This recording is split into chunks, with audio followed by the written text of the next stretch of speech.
Hi mga kabusing, kumusta? So welcome back again to my vlog mga kabusing. So pasensya, ang tagal ko hindi nag-vlog. Kasi busy mga kabusing. So ngayon, may unit tayo na dumating mga kabusing. Yung pang-limang unit mga kabusing. Pang-limang container mga kabusing. So tara, samahan nyo ako. Samahan nyo akong mag-unload. Hala. So pang-lima na ha. Direct container from Japan mga kabusing. Hindi ito what you call this one. Ito original talaga from Japan. So sa mga bago pa lang sa channel ko, so nagbibenta tayo ng mga surplus Japan truck mga kabusing na from kino-convert siya from right to left mga kabusing. So kung hindi ka pa nakapag-subscribe mga kabusing, please subscribe to my channel and paki-like na lang ng video nito pag nagustuhan niyo mga kabusing. Tara, samahan niyo ako. So ito yung pang-lima nating container mga kabusing. Ayan. So ito na pala yung update sa yard natin mga kabusing. So ito na yung update. Ayan. Kasi maulan, maputik mga kabusing. Ayan, pakita ko lang muna ha. Pakita ko muna yung natin update. So ito yung pang-apat na container. Hindi pa tapos kasi nga maraming holiday, di ba? Noong December and then nag-January pa. So hindi pa natapos. May mga sold na din dyan. Hindi pa natapos mag-convert. So ngayon dumating na lang yung pang-limang container, hindi pa rin tapos ang pang-apat na container. So okay lang yan. Tara, ikot tayo. So by the way mga kabusing, ayan na, yun yung extension ng natin, ng yard.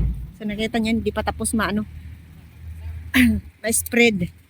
So medyo, ayan, nasarado na dyan. Pero pa yan, i-extend pa yan doon malayo pa yan.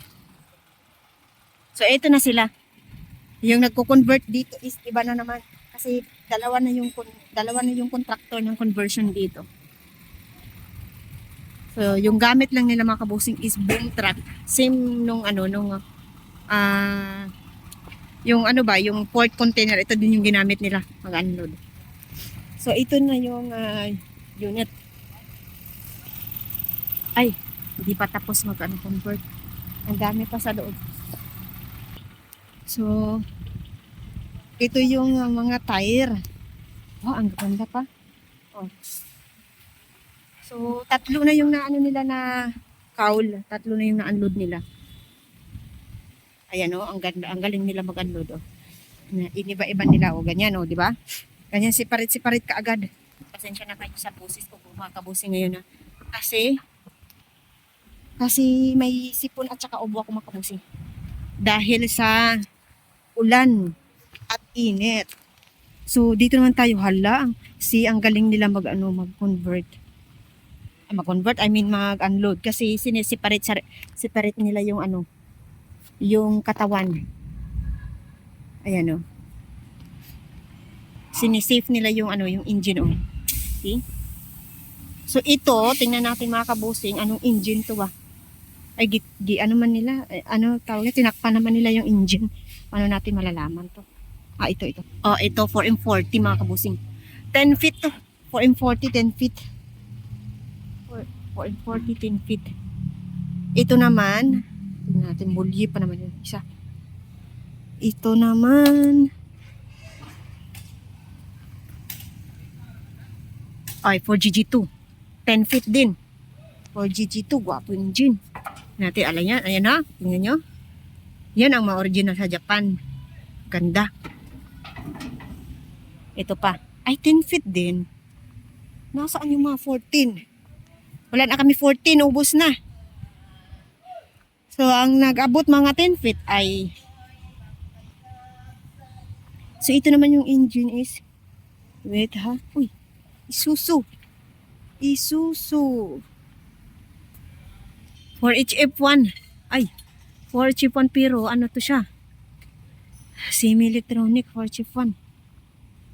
I think 10 feet din. 10 feet din siya.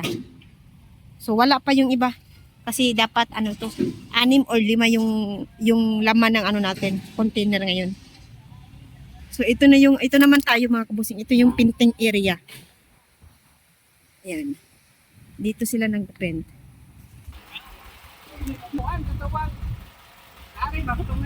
So, mauni mahirap mag-unload. Mahirap mag-unload, sabi ng contractor kasi wala kaming yung unloading area pa. So, maybe ito nung next assignment, maggawa ng rampa para sa unloading area. Mahirap daw, sabi nila, pag ganito lang. Hi mga kabusing, so day 2 tayo. Day 2 na ngayon ng container na number 5 mga kabusing. Tara, kumustahin natin sila. Hindi pa natapos kasi kagabi ang lakas ng ulan mga kabusing.